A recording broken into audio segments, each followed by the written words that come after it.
They are the symbols of Alberta's once robust economy. Hundreds of thousands of oil and gas wells that dot the landscape.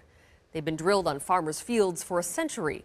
But as the price of oil plummets, more and more wells and pump jacks are being shut down, leaving landowners wondering how to get rid of them. Here's Vashi Capellos with Alberta's costly legacy.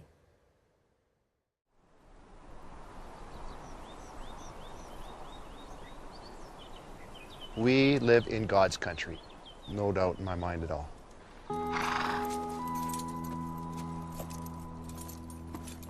I was born here in 1968. I'm the third generation on our land. My mother's parents bought our land in 1915. Tony Bruder knows every inch of his Pincher Creek ranch. He should. His family has been there long enough. And so I guess we're 100 years on the landscape now. This is heaven.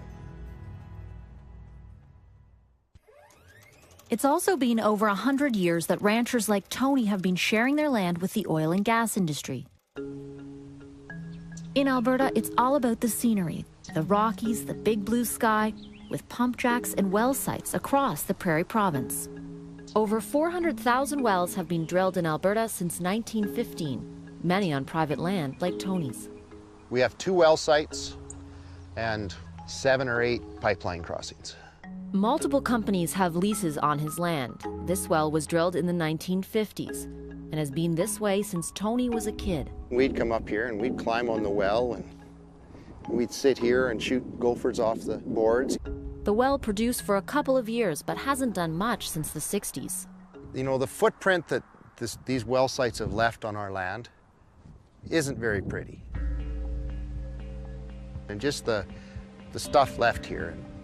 And I don't want my kids to have to deal with that. Of the over 400,000 wells drilled in Alberta, almost 80,000 are inactive, meaning almost 20% of all wells aren't producing oil or gas, but sitting on the land.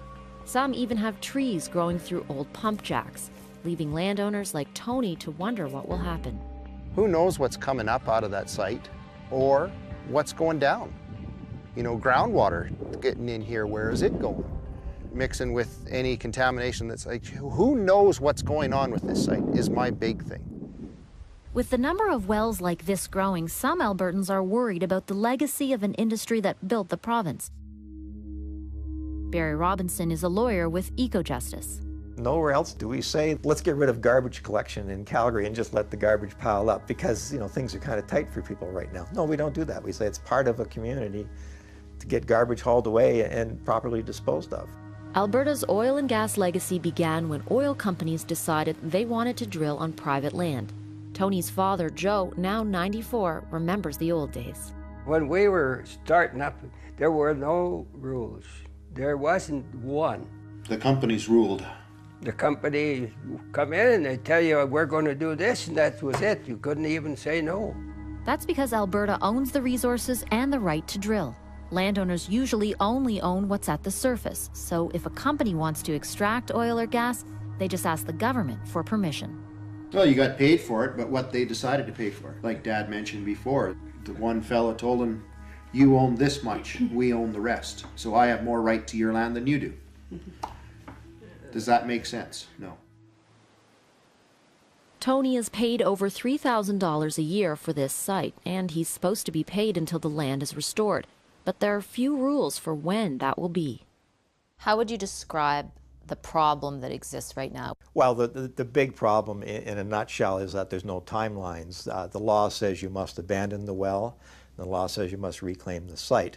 But there's no timelines on either of those provisions. We're talking big numbers, just enormous numbers of wells. The life of a well looks something like this. First, it's drilled and comes to life. Gas or oil is extracted and sold to market. If a well hasn't produced anything for up to 12 months, the province says it must be suspended or safely turned off. A company can then decide when to abandon the well. That means removing the well head and pouring cement down to seal it shut, hopefully preventing any leakage. Next, the company must reclaim or restore the land. Companies are legally responsible to pay a landowner until it's all done. When it comes to the oil and gas industry, the Alberta Energy Regulator, or the AER, runs the show. They enforce a long list of standards that all companies must follow.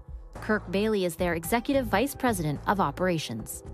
Well, I think the important principle that guides all of our actions is that companies are accountable for cleaning up after themselves.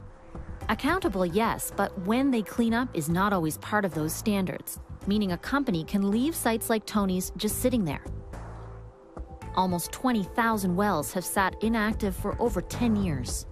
Some landowners are content to receive their annual checks and let wells sit quietly, assuming the company will clean up when it needs to. The good, responsible companies in Alberta are taking action. They're abandoning, they're reclaiming, and they're staying on top of the issues that exist. I'm sure some of the government spokesmen and the industry spokesmen will say, oh, the programs are working well and the systems are working well. Well, they're wrong. And they're wrong because the numbers show they're wrong. Lawyer Keith Wilson calls this his war room. It's where he keeps a close eye on the industry and what they leave behind. This is a numbers game at the end of the day. These numbers show a very troubling pattern. It costs a lot of money to clean up a well site, sometimes into the millions. And when the price of oil plummets, companies might feel the financial pinch. So if you're an oil company, a small oil company, you decide you've got a $5 million drilling program, and you say, okay, next year we're going to take $1 million of that and we're going to go clean up 2 or 3 wells. And someone says, well, why don't we drill 2 or 3 wells and just not worry about those old ones? It looks like a hockey stick. The growing number of well sites that have not been cleaned up, land that could be that way for a long time.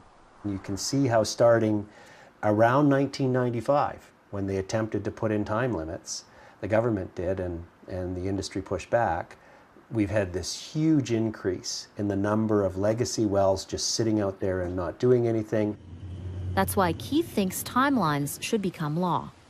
So the sooner the government imposes timelines on the industry to clean up the messes that the industry has made in pursuit of an attainment of the industry's profits, the better for everyone. The province makes its living off the oil. And the rules say if a well is to remain inactive, then it must undergo regular testing for contamination, leaking, or other dangers. Well, the well site was a little over, but there was a shed. Yeah. Regulations Tony suspects weren't followed on another well site on his land owned by a second company. This one was drilled in 1959 and sat inactive for decades.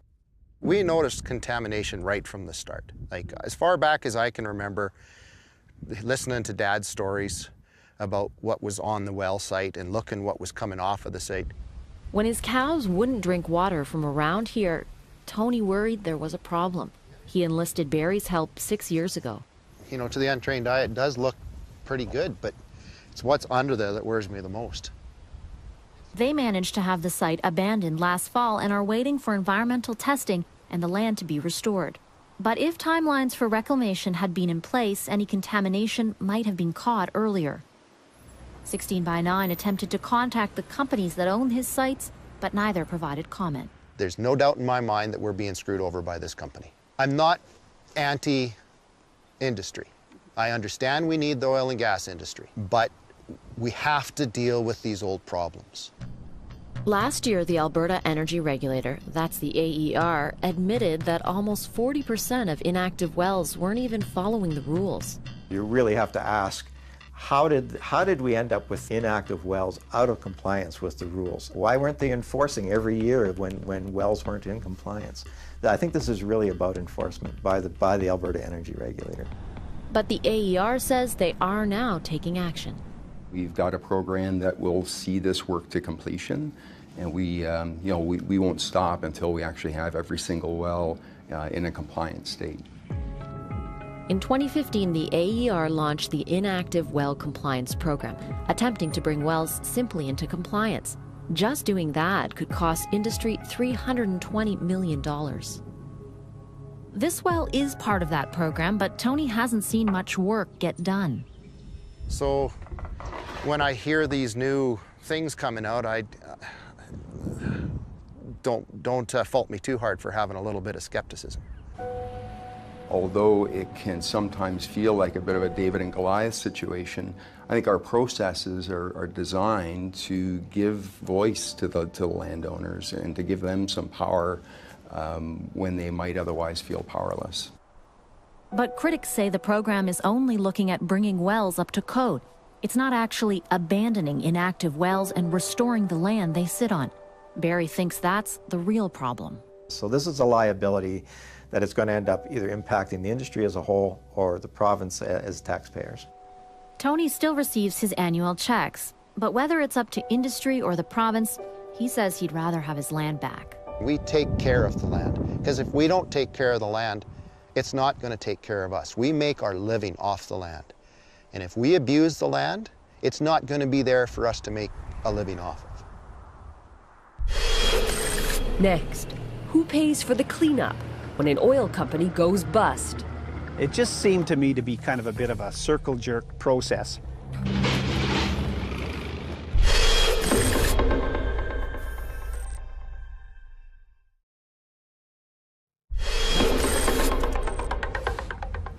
Alberta will suffer considerable hardship over the next 3 years. While Ontario oil prices seem to be dropping, consumers would ultimately pay less. Black Monday 1987, the crash of '98, then 2008. When the price of oil drops, it's a problem, a big problem, especially in Alberta. Oil is so prevalent here and oil seems to last forever, but certainly that's not true. The land around Doug Lemke's property has been good to oil and gas companies. There is hundreds of miles of pipe in this country that you wouldn't even begin to fathom how much there is underground here. It all started out okay. When Petroglobe came to Doug almost 10 years ago, wanting to drill a gas well, Doug thought it would be all right. They said there would be no impact to the landowner. It was supposed to be a minimal interference lease. In exchange, Doug was supposed to receive $3,700 a year for the site. The checks arrive, usually ahead of dates and that kind of thing. Never had an issue until, of course, 2013. That's when Petroglobe stopped sending Doug's checks. Ended up Googling the company to find a news release from late 2012 that they had gone into bankruptcy. Petroglobe had run out of capital, another victim in a volatile industry. My situation is now I'm not being paid for the 3 acres of land that they're using in this particular area.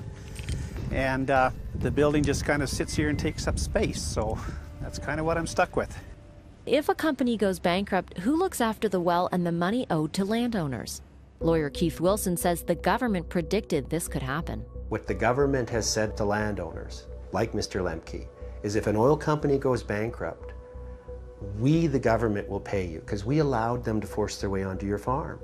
So come to us, the government. You bring a claim to us and we will pay you.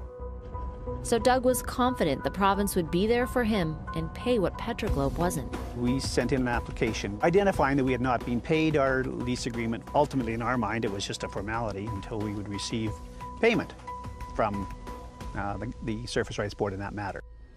The landowners have rights when it comes to dealing with wells on their property.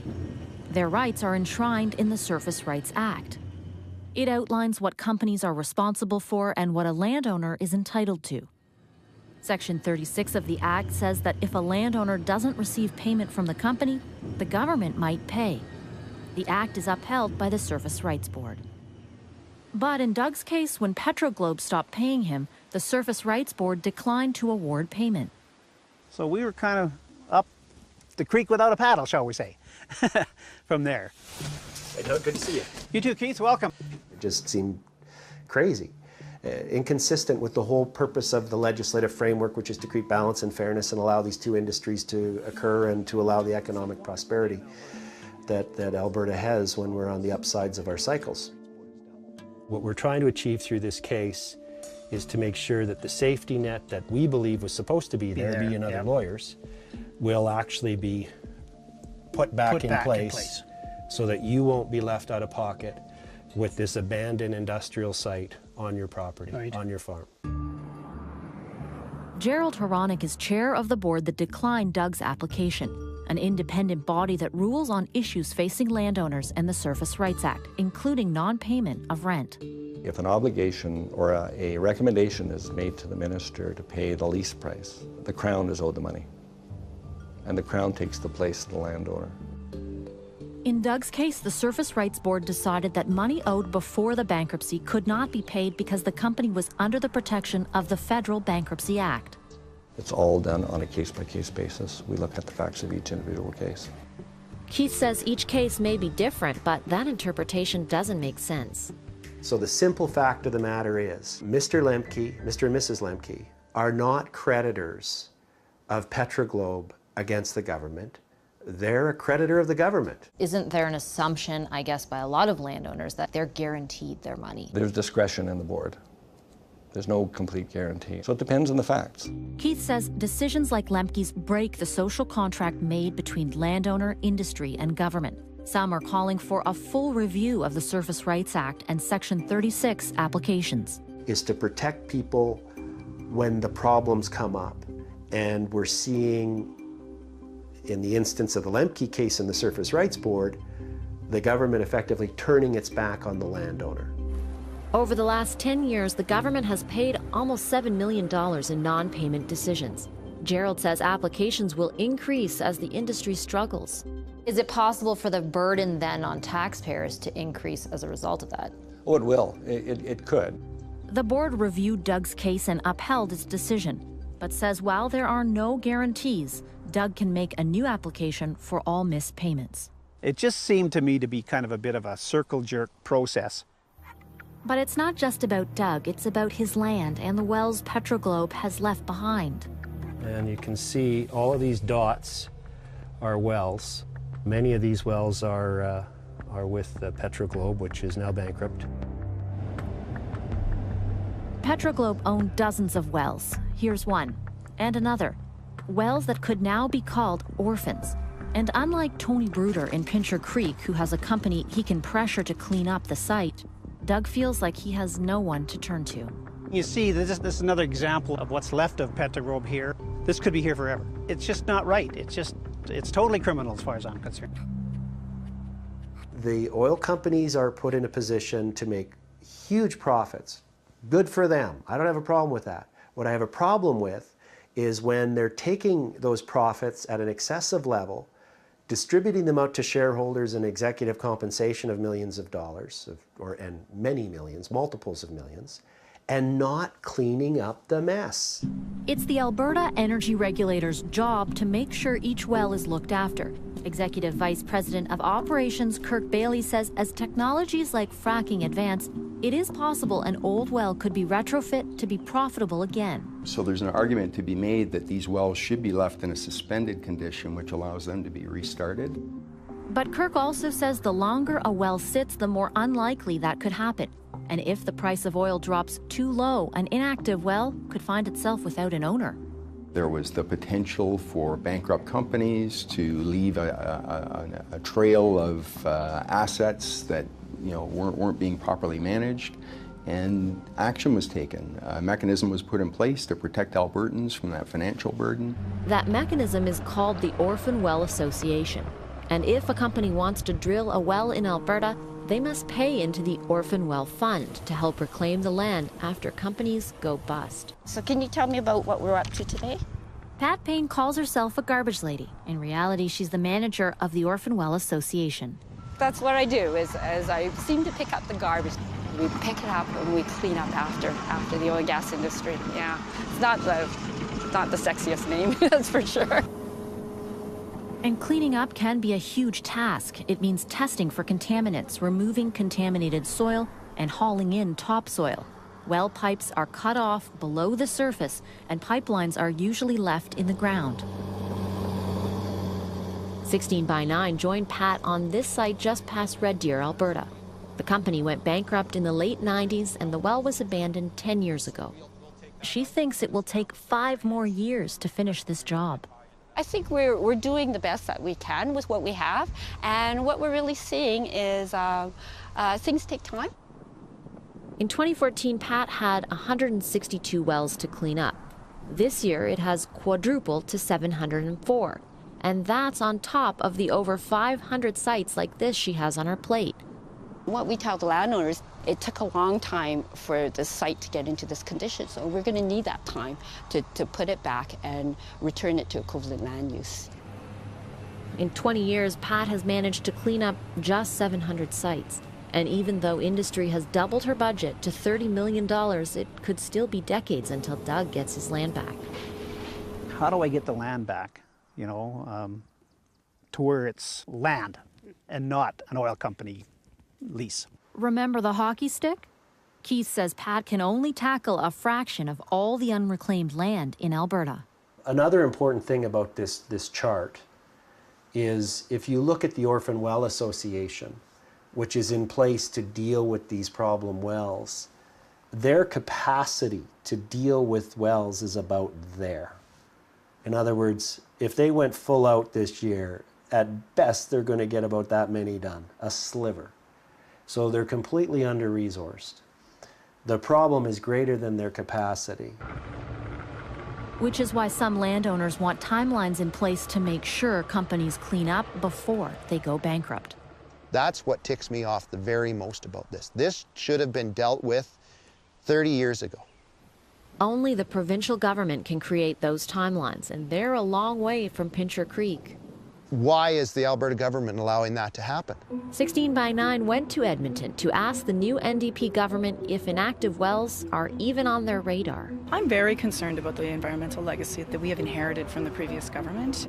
Minister of Environment and Parks Shannon Phillips is quick to point out that they didn't create the problem. We have heard about these issues over the period of essentially what amounts to a generation. I call them the big boogeymen of my file.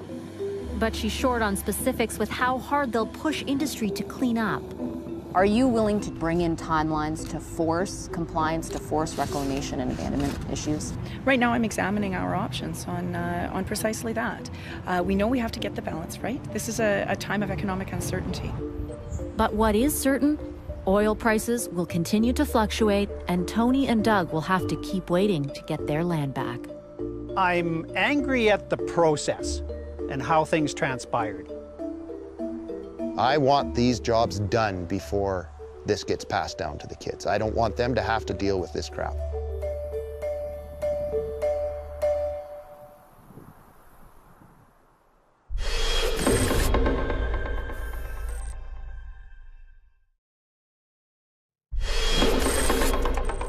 Coming up next week on 16 by 9, First Nations fighting for what we all take for granted, clean drinking water.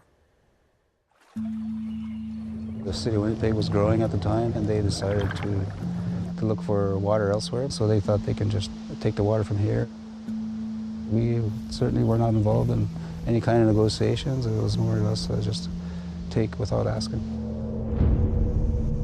That cement area where the rails are over and above it, is exactly where the water pipe is that goes to Winnipeg. We still live the consequence of that decision to this day, 100 years later. You're surrounded by water, but do you remember a time when you would have just drank from the lake? Oh yeah, I remember that like it was yesterday. Our septic fields are leaking into the water system that eventually goes back into the houses. We don't have clean water, but yet we're the supplier of clean drinking water to the city of Winnipeg. Basic rights like water we don't have. These little ones, they know nothing but bottled water. And you're about to see our water department. A lot of children don't know how nice it must be to drink out of the tap. All our discretionary funds are going towards access costs. You know, that should not be. We should be building houses, improving our education system.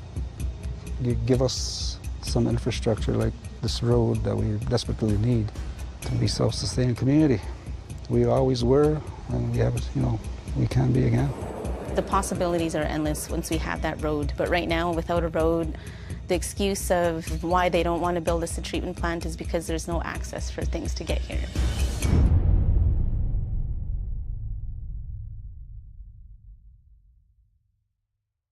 We hope you'll join us for that story next week on 16 by 9. In the meantime, that is our broadcast for tonight. A reminder, you can always connect with us on Facebook and Twitter or at global16by9.com. I'm Carolyn Jarvis. From all of us here at 16 by 9, thanks for watching.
That's because Alberta owns the resources and the right to drill. Landowners usually only own what's at the surface, so if a company wants to extract oil or gas, they just ask the government for permission. Well, you got paid for it, but what they decided to pay for. Like Dad mentioned before, the one fella told him, you own this much, we own the rest. So I have more right to your land than you do. Does that make sense? No. Tony is paid over $3,000 a year for this site, and he's supposed to be paid until the land is restored. But there are few rules for when that will be. How would you describe the problem that exists right now? Well, the big problem in a nutshell is that there's no timelines. The law says you must abandon the well, and the law says you must reclaim the site. But there's no timelines on either of those provisions. We're talking big numbers, just enormous numbers of... And with any contamination that's like, who knows what's going on with this site is my big thing. With the number of wells like this growing, some Albertans are worried about the legacy of an industry that built the province. Barry Robinson is a lawyer with EcoJustice. Nowhere else do we say, let's get rid of garbage collection in Calgary and just let the garbage pile up because, you know, things are kind of tight for people right now. No, we don't do that. We say it's part of a community to get garbage hauled away and properly disposed of. Alberta's oil and gas legacy began when oil companies decided they wanted to drill on private land. Tony's father, Joe, now 94, remembers the old days. When we were starting up, there were no rules. There wasn't one. The companies ruled. The company come in and they tell you, we're going to do this, and that was it. You couldn't even say no. 1915. Tony Bruder knows every inch of his Pincher Creek ranch. He should. His family has been there long enough. And so I guess we're 100 years on the landscape now. This is heaven. It's also been over 100 years that ranchers like Tony have been sharing their land with the oil and gas industry.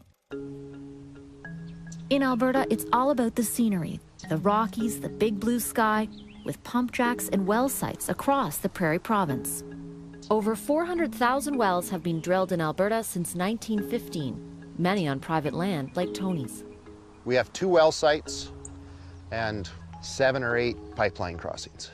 Multiple companies have leases on his land. This well was drilled in the 1950s and has been this way since Tony was a kid. We'd come up here and we'd climb on the well and we'd sit here and shoot gophers off the boards. The well produced for a couple of years but hasn't done much since the 60s. You know, the footprint that these well sites have left on our land isn't very pretty. And just the stuff left here. And I don't want my kids to have to deal with that. Of the over 400,000 wells drilled in Alberta, almost 80,000 are inactive, meaning almost 20% of all wells aren't producing oil or gas, but sitting on the land. Some even have trees growing through old pump jacks, leaving landowners like Tony to wonder what will happen. Who knows what's coming up out of that site or what's going down? You know, groundwater getting in here, where is it going?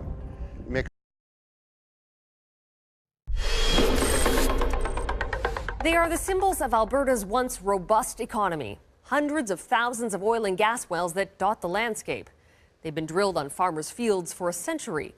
But as the price of oil plummets, more and more wells and pump jacks are being shut down, leaving landowners wondering how to get rid of them. Here's Vashi Capellos with Alberta's costly legacy.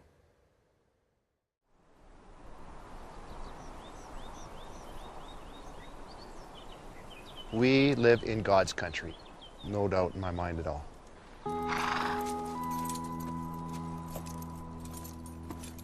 I was born here in 1968. I'm the third generation on our land. My mother's parents bought our land in